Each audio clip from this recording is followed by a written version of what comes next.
Hi മക്കളെ, learn and തിങ്കിൻ്റെ ഇന്നത്തെ ക്ലാസ്സിലേക്ക് എല്ലാ കൂട്ടുകാർക്കും സ്വാഗതം. ഇന്ന് നമ്മൾ പഠിക്കുന്നത് 8ാം ക്ലാസ്സിലെ മലയാളം അടിസ്ഥാന പാഠാവലിയിലെ ആ വാഴവെട്ട് എന്ന കഥയുടെ സംഗ്രഹമാണ്. അപ്പം പാഠഭാഗത്തിൻ്റെ സംഗ്രഹമാണ് നോക്കുന്നത്. ആ ക്ലാസ്സിലേക്ക് എല്ലാവർക്കും സ്വാഗതം. കൃഷി പ്രാണനായും ജീവിതോപാധിയായും കൊണ്ടു നടന്ന ഒരു കർഷകൻ പുരയിടത്തിലെ വാഴക്കുലകൾ വിറ്റ് ജീവിതവൃത്തി നടത്തുകയും ചെയ്യുന്ന ഈ കൃഷിക്കാരൻ ദാരിദ്ര്യത്തോട് പടവെട്ടിയാണ് ജീവിക്കുന്നത്. പാഠസംഗ്രഹം.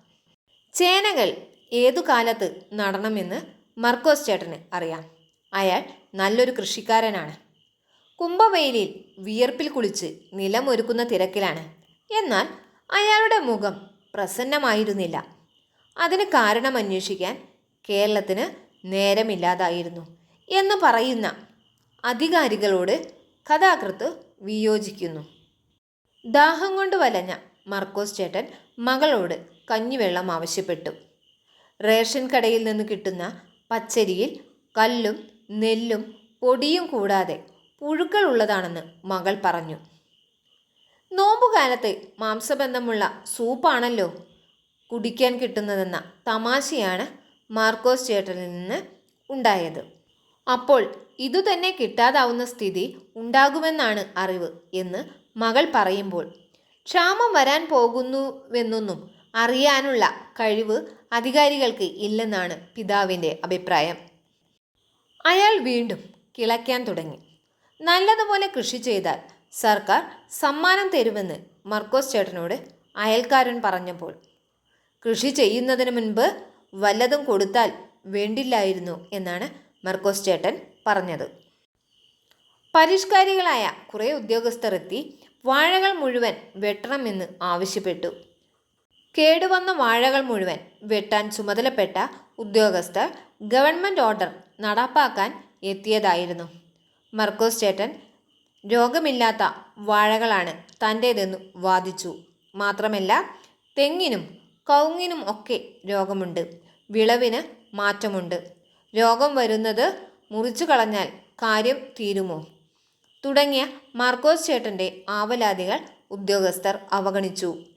വാഴകൾ ഉടനെ വെട്ടി കുഴിച്ചു മൂടണമെന്ന് ആജ്ഞാപിച്ച് ഉദ്യോഗസ്ഥർ മടങ്ങി.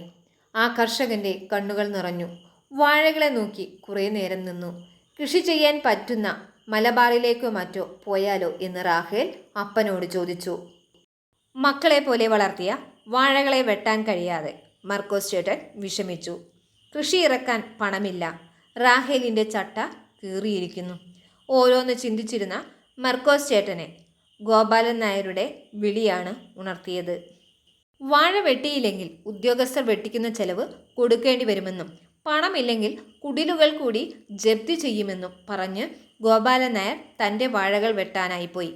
സഹോദരനായ വർഗീസ് തിടുക്കത്തിലെത്തി. തഹസിൽദാർമാരും മറ്റും ഇന്ന് എത്തും, വാഴ ഉടനെ വെട്ടണം എന്നു പറഞ്ഞ് തൻ്റെ വാഴകൾ വെട്ടാനായി അദ്ദേഹം തിടുക്കത്തിൽ പോയി. വെട്ടരിവാളുമായി മർക്കോസ് ചേട്ടൻ തോട്ടത്തിലിറങ്ങി. വാഴകളുടെ അടുത്തെത്തിയിട്ടും ഒന്നിനെ പോലും അയാൾക്ക് വെട്ടി വീഴ്ത്താൻ ആവുന്നില്ല. കവിൾ വാഴപ്പിണ്ടിയിൽ അമർത്തി അയാൾ കരഞ്ഞു. ഒരു വിധത്തിൽ വാഴപ്പിണ്ടിയിൽ ആഞ്ഞുവെട്ടി. വാഴപ്പിണ്ടി മുറിച്ച് അരിവാൾ ചുണ്ട് അയാളുടെ ഇടത്തെ കാൽമുട്ടിൽ തറച്ചു. അയാൾ ബോധം നഷ്ടപ്പെട്ടു വീണു. പിതാവിനെ അന്വേഷിച്ചെത്തിയ റാഹേൽ അപ്പൻ വീണു കിടക്കുന്നതാണ് കണ്ടത്. ഉദ്യോഗസ്ഥരെത്തി വാഴകൾ വെട്ടിക്കുഴിച്ചിട്ടു. പിതാവിന് കുടിക്കാൻ കരിക്കിന് വേണ്ടി വന്ന റാഹേൽ വാഴകൾ വെട്ടിയ പുരയിടം കണ്ട് മാറിൽ തല്ലിക്കരഞ്ഞു. തൻ്റെ പിതാവിനും രോഗമുണ്ട്, അദ്ദേഹത്തെ കൂടി വെട്ടിമൂടുക എന്ന് റാഹേൽ ഉദ്യോഗസ്ഥരോട് പറഞ്ഞു. അവർ അത് അവഗണിച്ച് നടന്നുപോയി. ഈ പാഠഭാഗം എല്ലാവർക്കും മനസ്സിലായിട്ടുണ്ടാവും എന്ന് കരുതുന്നു. നിങ്ങളുടെ വിലയേറിയ അഭിപ്രായങ്ങളും നിർദ്ദേശങ്ങളും എല്ലാം എന്നെ അറിയിക്കുക. കൂടുതൽ മലയാളം ക്ലാസ്സുകൾക്കായി ഈ ചാനൽ സബ്സ്ക്രൈബ് ചെയ്യുക. കൂടാതെ ബെൽ ബട്ടൺ അമർത്തുക. ഈ വീഡിയോ ഇഷ്ടപ്പെട്ടെങ്കിൽ ലൈക്ക് ചെയ്യുക, ഷെയർ ചെയ്യുക.